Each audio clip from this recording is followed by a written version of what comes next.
찬송 336장 찬송 부르시면서 10월 16일 새벽 기도회 시작하겠습니다. 오늘도 하나님께서 우리와 함께하고 계십니다.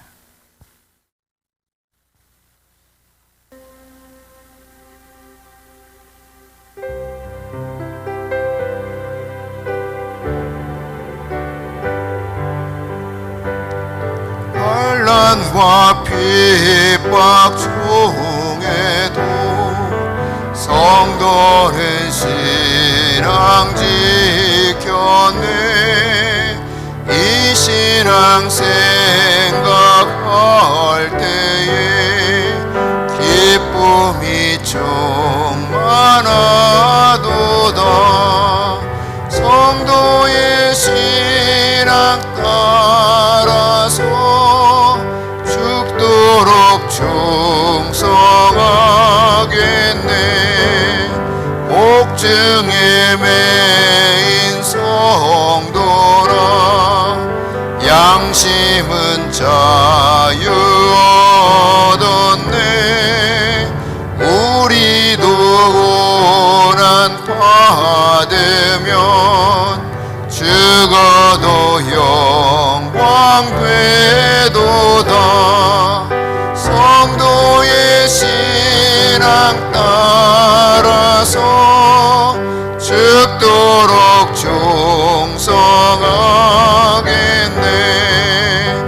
성도의 신앙 본받아 원수도 사랑하겠네. 인자한 언어 행실로 이 신앙 전파하리라. 성도의 신앙 따라서 죽도록 충성하겠네.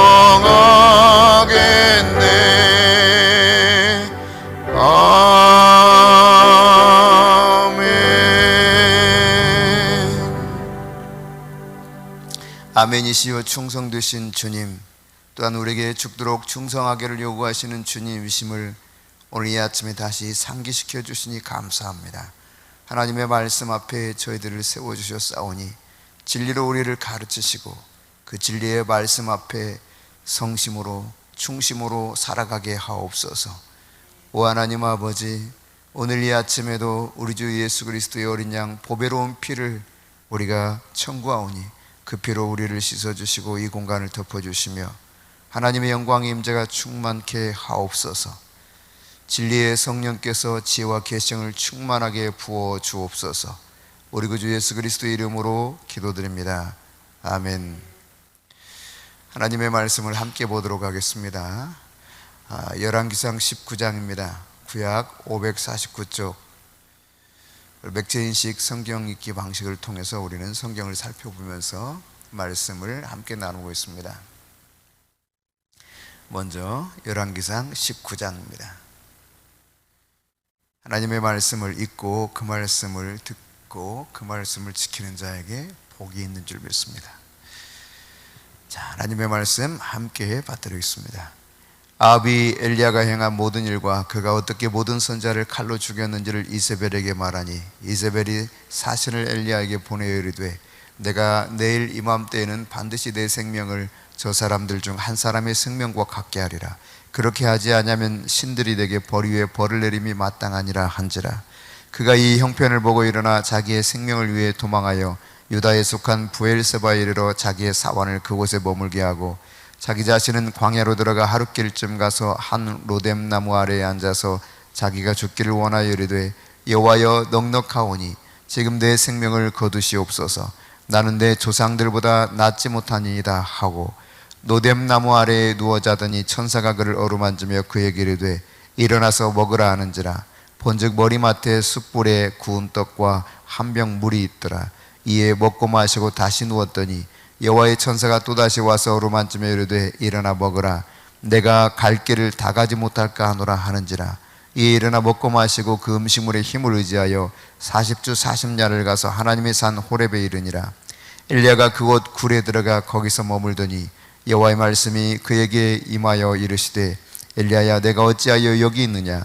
그가 대답하되 내가 만군의 하나님 여호와께서 열심히 유별하오니 이는 이스라엘 자손이 주의 언약을 버리고 주의 제단을 헐며 칼로 주의 선자들을 죽였음이오며 오직 나만 남았거늘 그들이 내 생명을 찾아 빼앗으려 하나이다. 여호와께서 이르시되 너는 나가서 여호와 앞에서 산에 서라 하시더니 여호와께서 지나가시는데 여호와 앞에 크고 강한 바람이 산을 가르고 바위를 부수나 바람 가운데 여호와께서 계시지 아니하며 바람 위에 지진이 있으나 지진 가운데에도 여호와께서 계시지 아니하며 또 지진 후에 불이 있으나 불 가운데도 여호와께서 계시지 아니하더니 불 후에 세미한 소리가 있는지라. 엘리야가 듣고 겉옷으로 얼굴을 가리고 나가 굴 어귀에 섬에 소리가 그에게 임하여 이르시되 엘리야야 내가 어찌하여 여기 있느냐. 그가 대답하되 내가 만군의 하나님 여호와께 열심히 유별하오니 이는 이스라엘 자손이 주의 언약을 버리고 주의 제단을 헐며 칼로 주의 선자들을 죽였음이오며 오직 나만 남았거늘 그들이 내 생명을 찾아 빼앗으려 하나이다. 여호와께서 그에게 이르시되 너는 내 길을 돌이켜 광야를 통하여 다메섹에 가서 이르거든 하사엘에게 기름을 부어 아람의 왕이 되게 하고 너는 또 님시의 아들 에후에게 기름을 부어 이스라엘의 왕이 되게 하고 또 아벨 무홀라 사밧의 아들 엘리사에게 기름을 부어 너를 대신하여 선지자게 되게 하라. 하사엘의 칼을 피하는 자를 에후가 죽일 것이요 에후의 칼을 피하는 자를 엘리사가 죽이리라. 그러나 내가 이스라엘 가운데 7,000명을 남기리니 다 바알에게 무릎을 꿇지 아니하고 다 바알에게 입맞추지 아니한 자니라. 엘리야가 거기서 떠나 사밧의 아들 엘리사를 만나니 그가 12 겨리수를 앞세우고 밭을 가는데 자기는 12째 겨리수와 함께 있더라. 엘리야가 그리로 건너가서 겉옷을 그의 위에 던졌더니 그가 소를 버리고 엘리야에게로 달려가서 이르되 청하건대 나를 내 부모와 입맞추게 하소서. 그리한 후에 내가 당신을 따르리이다.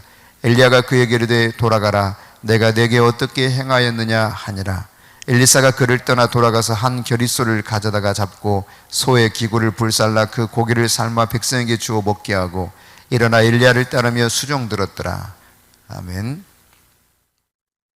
시편 105편입니다. 구약 879쪽입니다.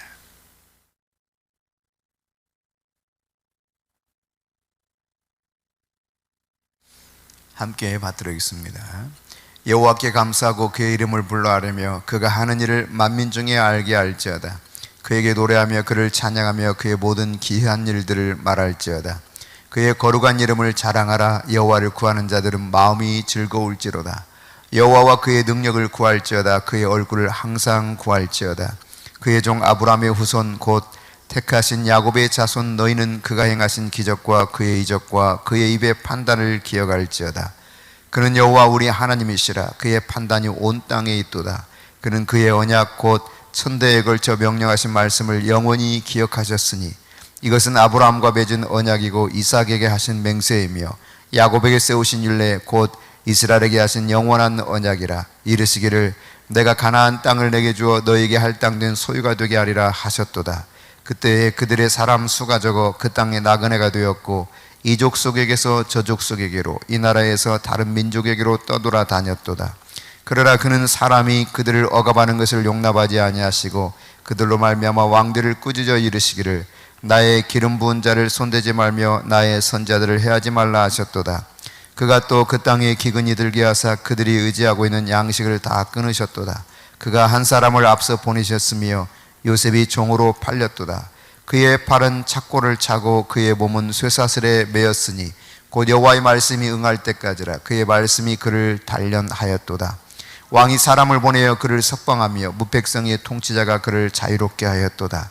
그를 그의 집의 주관자로 삼아 그의 모든 소유를 관리하게 하고 그의 뜻대로 모든 신하를 다스리며 그의 지혜로 장로들을 교훈하게 하였도다. 이에 이스라엘이 애굽에 들어가며 야곱이 함의 땅에 나그네가 되었도다. 여호와께서 자기의 백성을 크게 번성하게 하사 그의 대적들보다 강하게 하셨으며 또 그 대적들의 마음이 편하게 하여 그의 백성을 미워하게 하시며 그의 종들에게 교활하게 행하게 하셨도다. 그리하여 그는 그의 종 모세와 그의 택하신 아론을 보내시니 그들이 그들의 백성 중에서 여호와의 표적을 보이고 함의 땅에서 징조들을 행하였도다. 여호와께서 흑암을 보내사 그곳을 어둡게 하셨으나 그들은 그의 말씀을 지키지 아니하였도다.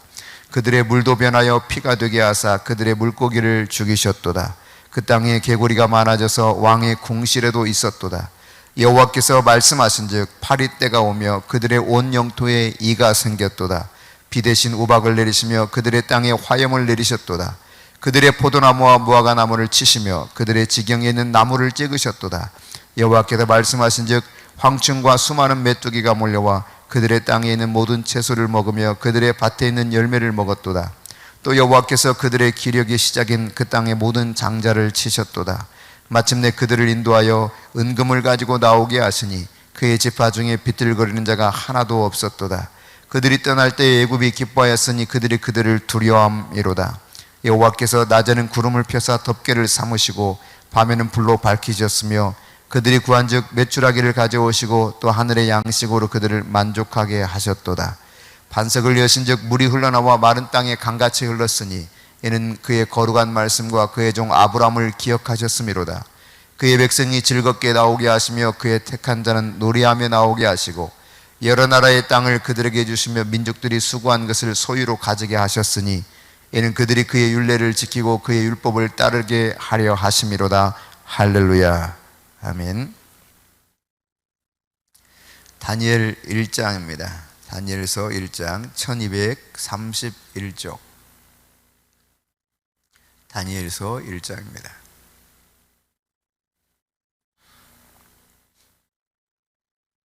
함께 받들어 있습니다. 유다 왕 여호야김이 다스린 지 3년이 되는 해에 바벨론 왕 느부갓네살이 예루살렘에 이르러 성을 에워쌌더니 주께서 유다 왕 여호야김과 하나님의 전그릇 얼마를 그의 손에 넘기심에 그가 그것을 가지고 신할 땅 자기 신들의 신전에 가져다가 그 신들의 보물 창고에 두었더라. 왕이 환관장 아스부나스에게 말하여 이스라엘 자손 중에서 왕족과 귀족 몇 사람 곧 흠이 없고 용모가 아름다우며 모든 지혜를 통찰하며 지식에 통달하며 학문에 익숙하여 왕궁에 쓸만한 소년을 데려오게 하였고 그들에게 갈대아 사람의 학문과 언어를 가르치게 하였고 또 왕이 지정하여 그들에게 왕의 음식과 그가 마시는 포도주에서 날마다 쓸 것을 주어 3년을 기르게 하였으니 그 후에 그들은 왕 앞에 서게 될 것이더라. 그들 가운데는 유다 자손 곧 다니엘과 하나냐와 미사엘과 아사랴가 있었더니 환관장이 그들의 이름을 고쳐 다니엘은 벨드사살이라 하고 하나냐는 사드락이라 하고 미사엘은 메삭이라 하고 아사랴는 아벳느고라 하였더라. 다니엘은 뜻을 정하여 왕의 음식과 그가 마시는 포도주로 자기를 더럽히지 아니하리라 하고 자기를 더럽히지 아니하도록 환관장에게 구하니 하나님이 다니엘로 하여금 환관장에게 은혜와 긍휼을 얻게 하신지라. 환관장이 다니엘에게 이르되 내가 내 주 왕을 두려워하노라. 그가 너희 먹을 것과 너희 마실 것을 지정하셨거늘 너희 얼굴이 초췌하여 같은 또래의 소년들만 못한 것을 그가 보게 할 것이 무엇이냐. 그렇게 되면 너희 때문에 내 머리가 왕 앞에서 위태롭게 되리라 하니라. 환관장이 다니엘과 하나냐와 미사엘과 아사랴를 감독하게 한 자에게 다니엘이 말하되 청하오니 당신의 종들을 열흘 동안 시험하여 채식을 주어 먹게 하고 물을 주어 마시게 한 후에 당신 앞에서 우리 얼굴과 왕의 음식을 먹는 소년들의 얼굴을 비교하여 보아서 당신이 보는 대로 종들에게 행하소서 하매 그가 그들의 말을 따라 열흘 동안 시험하더니 열흘 후에 그들의 얼굴이 더욱 아름답고 살이 더욱 윤택하여 왕의 음식을 먹는 다른 소년들보다 더 좋아 보인지라. 그리하여 감독하는 자가 그들에게 지정된 음식과 마실 포도주를 제하고 채식을 주니라. 하나님이 이 네 소년에게 학문을 주시고 모든 서적을 깨닫게 하시고 지혜를 주셨으니 다니엘은 또 모든 환상과 꿈을 깨달아 알더라. 왕이 말한 대로 그들을 불러들일 기한이 찼으므로 환관장이 그들을 느부갓네살 앞으로 데리고 가니 왕이 그들과 말하여 보매 무리 중에 다니엘과 하나냐와 미사엘과 아사랴와 같은 자가 없으므로 그들을 왕 앞에 서게 하고 왕이 그들에게 모든 일을 묻는 중에 그 지혜와 총명이 온 나라 박수와 술객보다 10배나 나은 줄을 아니라. 다니엘은 고레스 왕 원년까지 있으니라. 아멘. 데살로니가 전서 2장입니다.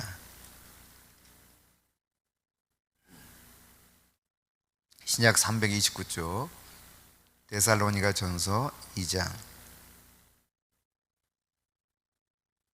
함께 하나님 말씀 받도록하겠습니다. 형제들아 우리가 너희 가운데 들어간 것이 헛되지 않은 줄을 너희가 친히 아나니 너희가 아는 바와 같이 우리가 먼저 빌립보에서 고난과 능욕을 당하였으나 우리 하나님을 힘입어 많은 싸움 중에 하나님의 복음을 너희에게 전하였노라.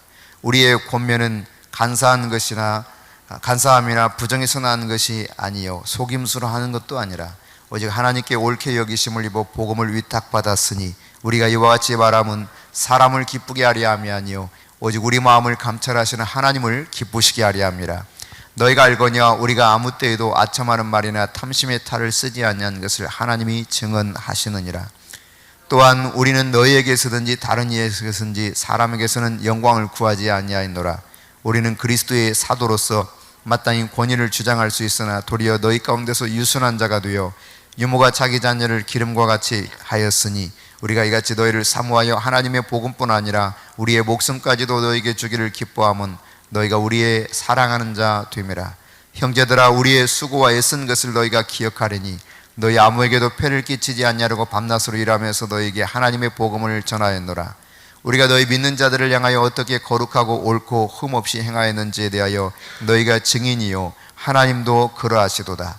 너희도 아는 바와 같이 우리가 너희 각 사람에게 아버지가 자기 자녀에게 하듯 권면하고 위로하고 경계하노니 이는 너희를 부르사 자기 나라와 영광에 이르게 하시는 하나님께 합당히 행하게 하려 함이라. 이러므로 우리가 하나님께 끊임없이 감사함은 너희가 우리에게 들은 바 하나님의 말씀을 받을 때 사람의 말로 받지 않냐고 하나님의 말씀으로 받음이니 진실로 그러하도다. 이 말씀이 또한 너희 믿는 자 가운데서 역사하느니라.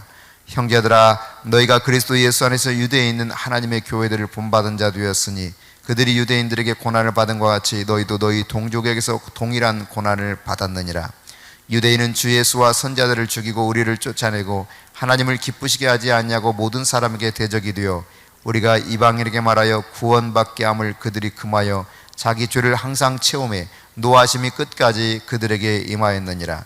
형제들아, 우리가 잠시 너희를 떠난 것은 얼굴이요 마음은 아니니 너희 얼굴 보기를 열정으로 더욱 힘썼노라. 그러므로 바울은 한 번 두 번 너희에게 가고자 했으나 사탄이 우리를 막았도다. 우리의 소망이나 기쁨이나 자랑의 멸관이 무엇이냐? 그가 강림하실 때 우리 주 예수 앞에 너희가 아니냐? 너희는 우리의 영광이요 기쁨이니라. 아멘. 열왕기상 19장에 보면 이제 엘리야가 이세벨의 위협 여기에 그만 갑자기 기세가 꺾입니다. 그리고 두려워서 어쩔 줄 모릅니다. 도망치죠. 도망을 치다가 노뎀나무 아래에 이르렀을 때 그는 여호와께 차라리 죽기를 원한다고 고백할 정도였습니다. 그때 하나님께서는 천사를 보내서 이 노뎀나무 아래에 누워있던 엘리야에게 먹을 것을 공급해 주죠. 천사가 그 몸을 어루만져 줍니다. 요새 말로 말하면 아마 마사지를 좀 해준 것 같아요. 그냥 쉽게 생각해서 천사가 마사지를 좀 해주고 그리고 천사를 통해서 떡과 물을 공급하죠. 먹고 또다시 누워 잠들었나 봐요. 다시 천사가 어루만져 줍니다. 그리고 일어나서 먹게 하죠. 그래야 이 길을 갈 수 있다 했고 그 이후로 일어나서 이제 40주 40야를 걸어서 바로 호렙산에 이르게 됩니다. 호렙산에 갔을 때 그는 9절에 보면 한 특정한 굴에 들어가요. 그래서 그곳 굴이라는 표현을 씁니다.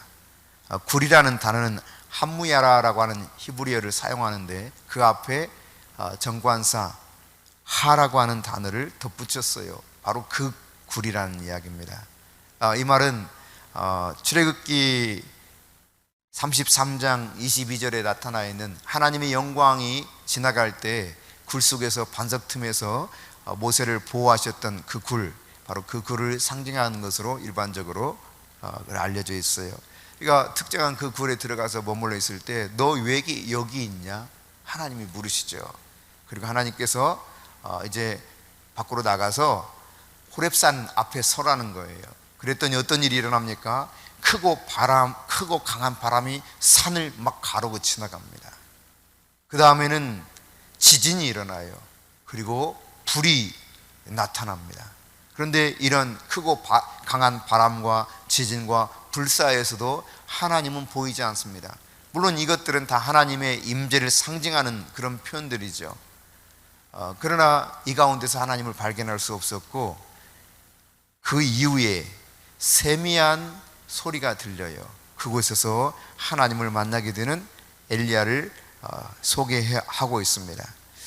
참 지치고 상심한 가운데 너무 낙심이 커서 차라리 나를 죽여달라고 말할 만큼 그렇게 능력 있게 담대하게 여호와의 말씀을 선포하며 하나님의 임재를 끌어당겼던, 그래서 불이 임하게 하고 비가 내리게 하고 바알과 아세라 선지자들을 850명을 기손 시냇가에 끌고 가 죽일 정도로 담대했던 엘리야가 이세벨이라고 하는 한 사람의 위협, 살기 등등한 그 말에 의해서 두려움을 가지고 이처럼 이 호렙까지 오게 된 경위를 보게 되는데요. 이런 낙심한 엘리야를 하나님께서 세미한 음성 가운데 만나주고 있습니다. 여러분, 하나님의 위로라고 하는 것은 어떤 큰 사인을 통해서 하나님의 위로를 느끼기보다, 거대한 사역을 하나님이 하심으로 우리를 위로하기보다 아주 작은 음성, 아주 세미한 그 말씀을 통해서 우리를 얼마나 위로하시는지 모릅니다. 사실 엘리야는 열심히 대단했던 사람입니다. 여호와 하나님을 향한 그 믿음에 대한 열심이라고 하는 것은 어느 누구도 엘리야를 따라올 수 없었습니다. 그래서 엘리야가 하나님 앞에 그렇게 말하고 있지 않습니까? 나의 열심이 유별나다. 과거 이제 개역 성경에는 나의 열심이 특심하오니 이와 같이 표현하고 있죠. 아주 정말 특별한 열심을 가지고 있었지만 이게 크게 낙담된 상태에 있었어요. 그러나 여호와 하나님께서 찾아오셔서 세미한 음성으로 그를 위로하실 뿐만 아니라 이제 아주 중요한 사역을 하도록 그에게 말씀하십니다. 어떤 말을 하냐면 돌아가서 다메섹에 가라는 거예요. 그 다메섹에 이르러서 가가지고 하사엘에게 기름을 부어가지고 아람 왕이 되게 하고, 그리고 님시 아들 에후에게 기름을 부어서 이스라엘 왕이 되게 하고, 그 다음 엘리사에게 기름을 부어서 엘리야 너를 대신한 선자가 되게 하라 라고 하는 이제 아주 귀중한 사명을 주죠. 그런 가운데 하나님 말씀하세요. 나 혼자밖에 남지 않았습니다 말하고 있는 이 엘리야를 향하여 너처럼 신앙을 굳게 지키며 변절하지 아니한 7,000명을 내가 이스라엘 땅에 숨겨뒀다는 거예요. 여러분, 우리는 신앙생활 하다가 나 혼자인 것처럼 느껴질 때가 있습니다. 그럴 때 굉장히 지치고 힘들죠. 하지만 하나님께서는 믿음의 지체들, 믿음의 동역자들을 곳곳에 남겨두셔서 우리를 위로해 줄 수 있는 하나님이라는 사실을 우리가 깨달아야 됩니다. 여러분에게 하나님의 열심이 있다면 하나님은 여러분을 하나님의 특별한 사랑과 은총과 보호하심으로 함께 해 주실 것입니다.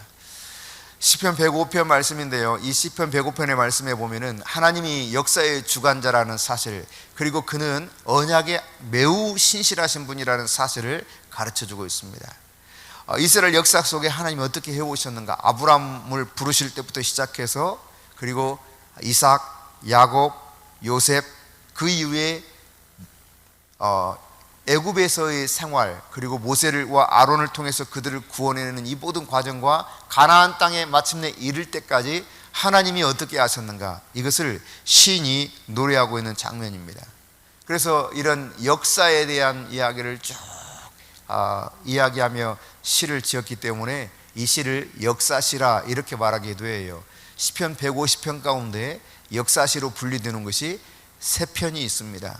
오늘 이 105편과 앞서 이미 살펴봤던 78편과 그리고 내일 보게 될 106편, 이것이 역사시로 분류되는 것이고, 또 할렐루야 시라고 말하기도 하는데 마지막에 할렐루야 이렇게 끝을 맺고 있기 때문에 할렐루야 시로도 구분하고 있어요. 이 할렐루야 시는 이 105편뿐만 아니라 106편, 111편부터 113편, 117편, 135편, 그리고 146편부터 마지막 150편까지 총 11편의 시가 할렐루야 시로 구분되어 있는데, 자, 이 과정, 이 시를 통해서 우리는 확인할 수 있는 것은 하나님이 얼마나 신실하신가예요.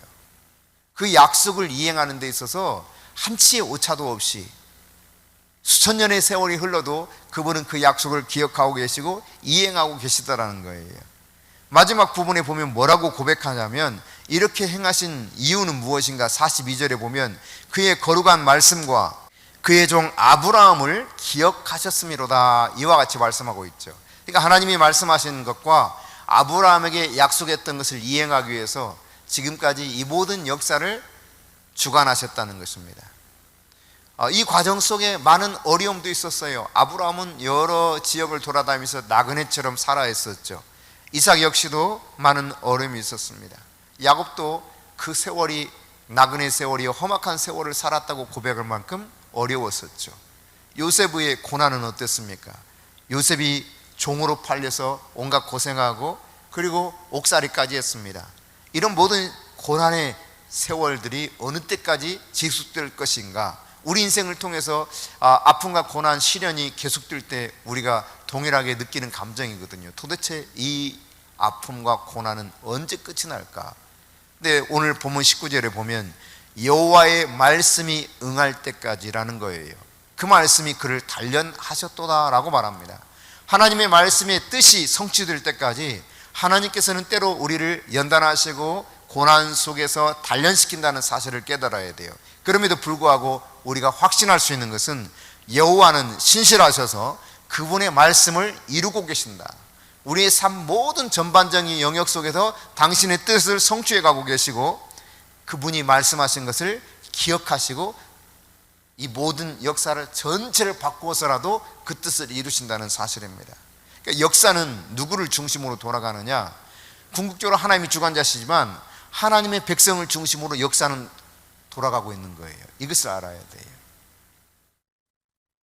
세상에 힘 있는 권력자들이 역사를 마음대로 좌지우지하는 것이 아니라 하나님의 백성을 중심으로 해서 하나님께서 여러 다양한 사람과 환경을 다 통치하고 계시는 거예요. 우리가 이런 과정 속에 기억해야 될 것은 3절과 4절 보면 그의 거룩한 이름을 자랑하라. 여호와를 구하는 자들은 마음이 즐거울지로다. 여호와와 그의 능력을 구할지어다. 그의 얼굴을 항상 구할지어다 했습니다. 여러분, 이런 신실하신 하나님, 역사를 다스리신 하나님을 믿는다면 여호와 얼굴을 구하는 자가 되어야 됩니다. 하나님 그분 앞에 늘 엎드려 구하는 그 자체, 기도하는 자체가 즐거움이 될 수 있어야 돼요. 기도하는 모든 것들은 하나님이 응답하십니다. 마태복음 7장 7절부터 11절에 말씀하고 있는 것처럼 구하면 주십니다. 찾으면 찾게 됩니다. 문을 두드리면 열리게 되어 있습니다. 언제까지입니까? 찾을 때까지, 얻을 때까지, 문 열릴 때까지 하는 것이죠. 마가복음 9장 29절 말씀 속에도 보면 기도 외에는 이와 같은 이유가 나갈 수 없다고 표현한 것을 보았을 때 하나님의 특별한 은혜가 우리에게 주어질 때 기도라고 하는 것을 통해서 그것을 받을 수 있다는 사실이에요. 하나님 뜻이 성취되는 최고의 방법, 그것은 여호와의 얼굴을 구하는 것입니다. 끊임없이 여러분이 여호와의 얼굴을 구하면서 그의 능력을 구하며 나갈 수 있기를 바랍니다. 하나님이 이스라엘 백성 역사 속에 함께 하셨던 것처럼 우리와 함께 하실 것입니다. 이제 다니엘서인데요. 이제 에스겔서가 우리가 맞춰지고 다니엘서를 보게 되는데 다니엘은 BC 605년 예루살렘 백성들 가운데 바벨론의 느부갓네살에게 1차로 포로로 끌려가는 사람들이 있었는데 그 1차 포로에 속해서 바벨론에 끌려갔던 사람 중 하나였습니다. 네, 이 구약의 요한계시록이라 이렇게 일컬어지는 책이 바로 다니엘이에요. 그래서 다니엘서는 다소 이해하기가 어려운 부분들이 있습니다만은 그러나 이 속에 숨겨진 하나님의 놀라운 계시들이 있고 역사의 주관자가 하나님이라는 사실을 이 다니엘서를 통해서도 알게 됩니다. 그러니까 느부갓네살 왕으로부터 시작해서 벨사살, 다리오, 고레스 왕들이 있는 동안 다니엘이 계속 함께하고 있었는데 이 모든 역사의 도도히 흐르는 어떤 이 중심에는 결국 하나님이 이 역사를 다 다스리고 있었다는 사실을 다시 다니엘서를 통해서도 깨닫게 됩니다. 그뿐만 아니라 이 다니엘의 하나님이 주신 이 계시의 깊이와 폭은 어마어마했죠. 그래서 마지막 때에 대한 계시까지도 이 다니엘에게 준 것을 보게 돼요. 자, 그럼 이 다니엘이 포로로 끌려갔을 때 어떻게 되었는가? 바벨론의 느부갓네살 왕이 유다의 그 똑똑한 친구들, 젊은 소년들을 데려다가, 왕족들, 귀족들을 데려다가 교육을 시켰습니다. 3년간 교육을 시켰어요. 그래서 바벨론의 학문, 지식, 풍습, 언어 이런 것들을 가르쳐서 이 바벨론의 말하자면 그 뭐라고 표현할까요? 바벨론식의 그 통치를 이루는데 저들을 쓰기 원했던 거죠.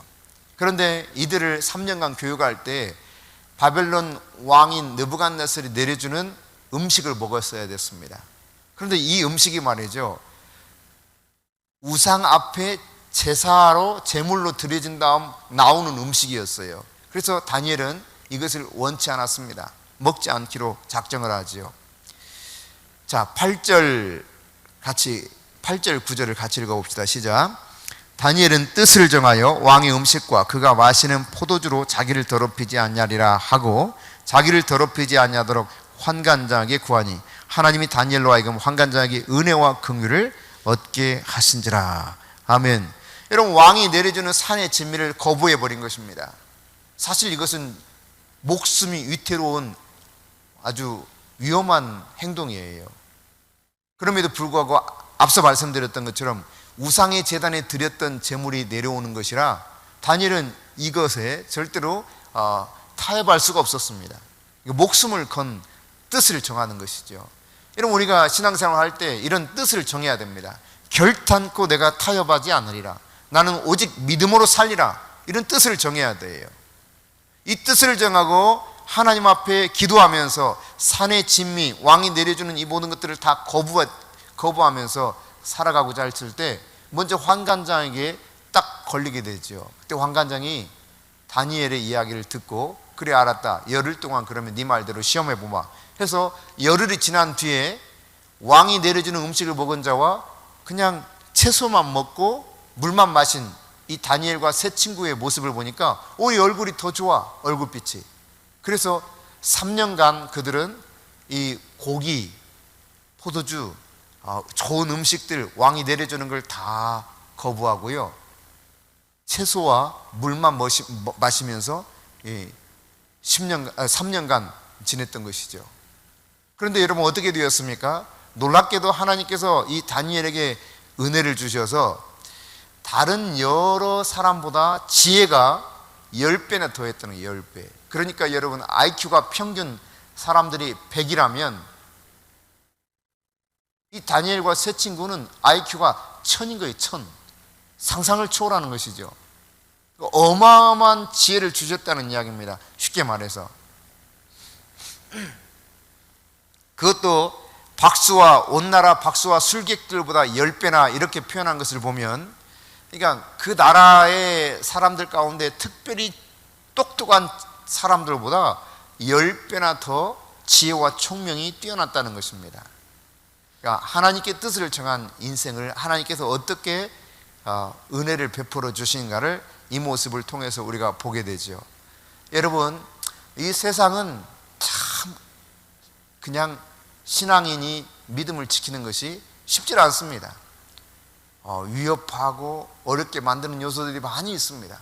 그러나 내가 뜻을 정하고 단호하게 믿음으로 살리라, 말씀대로만 살리라, 그렇게 살아가게 될 때 하나님께서는 다니엘과 세 친구를 보호하시고 도와주셨던 것처럼 우리를 동일하게 그의 은혜를 통해서 보호하시고 도우실 것입니다. 그들 뜻을 정한 인생을 살기로 결정했던 다니엘에게 10배의 지혜와 총명을 주셨던 것처럼 우리에게도 이런 지혜와 총명을 주시는 하나님이 계시다는 사실을 믿으시고 하나님 앞에서 여러분의 뜻과 마음을 새롭게 결단할 수 있기를 바랍니다. 데살로니가 전서 2장인데요. 이 데살로니가는 어제도 말씀드렸지만 바울이 2차 전도 여행 당시에 가서 복음을 전했던 곳인데 사실상 마음대로 이곳에서 복음을 전하며 선교 활동을 차분하게 할 수가 없었습니다. 왜 그러냐면 바울이 선교하면서 이들이 데살로니가의 일반적인 풍습과 우상을 섬기는 것으로부터 돌아서서 하나님께로 돌아오게 되니까 자연스럽게 주변 사람들은 분노하게 되어 있죠. 앞서 어제도 말씀드렸던 것처럼 우리나라 초기에 복음이 들어올 때 조상 숭배를 거부했을 때 그들은 목이 잘리기도 했고 생매장 당하게 되었고 다양하게 말에 의해서 끌려다니면서 길거리에서 끌려다니다 죽기도 했고 아주 다양하게 죽임을 당했거든요. 그런 것처럼 이 데살로니가 지역에서도 역시 바울이 복음을 전할 때 아주 거센 반항, 저항이 있었죠. 그로 인해서 어쩔 수 없이 바울이 이 데살로니가를 떠나야만 되었던 이야기가 사도행전에 기록되어 있습니다. 그러나 여러분, 놀랍게도 하나님께서는 데살로니가 성도들 가운데 성령으로 역사해 주셔서 이 데살로니가 교인들이 아주 신실한 믿음 가운데 섰던 것을 보게 돼요. 자, 이 데살로니가 전서 2장을 통해서 사도 바울이 이야기하면서 그곳에서 복음을 위해서 전할 때 바울이 어떻게 했는가? 간사함이나 부정함이나 혹은 속임수로 하지 않았다는 것입니다. 오직 하나님을 기쁘시게 하기 위해서 복음을 저들에게 전했다는 거예요. 하나님은 우리 마음을 감찰하시는 분이기 때문에 이런 헛된 것, 잘못된 마음과 태도를 가지고 그들에게 나가지 않았다는 사실을 밝힐 뿐만 아니라 탐심이나 아첨하는 말도 없었고 더 나아가서는 그들에게 복음만 전하는 것이 아니라 목숨까지도 기꺼이 내어주고자 하는 자세를 가지고 이 생명의 말씀을 전했다는 것입니다. 마치 유모가 어린아이들을 기르는 심정으로. 그러니까 베드로 사도가 베드로전서 2장 2절에 보면 신령하고 순전한 젖을 사모하라 이렇게 표현하고 있는데, 신령하고 순전한 젖으로 그들에게 자라가도록 양육했던 것과 같이 바울은 목숨까지라도 저들에게 주고자 하는 그 심정을 가지고 유모가 자녀를 기르는 것 같이 그렇게 이 데살로니가 교인들을 믿음으로 사랑을 가지고 양육했다고 하는 사실을 밝히고 있죠. 그러면서 13절 말씀 보십시다. 같이 읽습니다. 이러므로 우리가 하나님께 끊임없이 감사함은 너희가 우리에게 들은 바 하나님의 말씀을 받을 때에 사람의 말로 받지 아니하고 하나님의 말씀으로 받음이니 진실로 그러하도다. 이 말씀이 또한 너희 믿는 자 가운데서 역사하느니라. 아멘. 여러분, 이 데살로니가 교인들이 하나님의 말씀을 바울을 통해서 받을 때 사람의 말, 바울이 그냥 말하는 말로 듣지 않았다는 거예요. 지금 하나님께서 말씀하시는 것을 받았다는 것입니다. 이것이 말씀을 받는 자의 올바른 태도인 것이죠. 하나님은 기록된 말씀을 통해서 우리에게 말씀하십니다.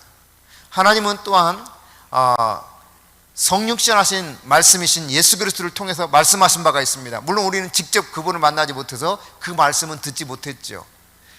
뿐만 아니라 하나님께서는 어떻게 말씀하시느냐, 이 자연 만물을 통해서 말씀하십니다. 이것을 자연계시, 일반계시라고 말하기도 합니다.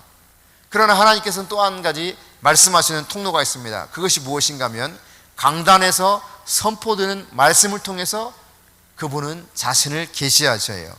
그러니까 강단에서 선포되는 이 말씀을 통해서 하나님이 말씀하고 계시는 것이죠. 그러니까 그런 선포되는 메시지를 통해서 데살로니가 교인들은 하나님의 말씀을 받았어요.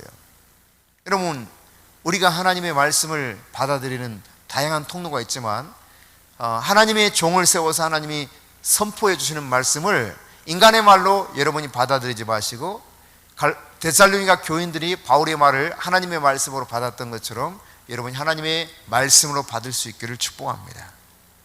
그 안에서 하나님은 놀랍게 신실한 믿음 있는 자들로 저들을 세우고 있다는 사실이죠. 바울의 영광이요 기쁨이요 자랑이요 면류관이 무엇일까? 바울은 단호하게 말합니다. 내가 그리스도 앞에 섰을 때 내 자랑이 뭐겠냐? 나의 면류관이 뭐겠냐? 나의 영광과 나의 기쁨이 있다면 너희다 라고 말하고 있습니다. 참 위대한 말씀처럼 그렇게 느껴져요. 그렇습니다, 여러분. 우리의 진짜 자랑이 무엇일까?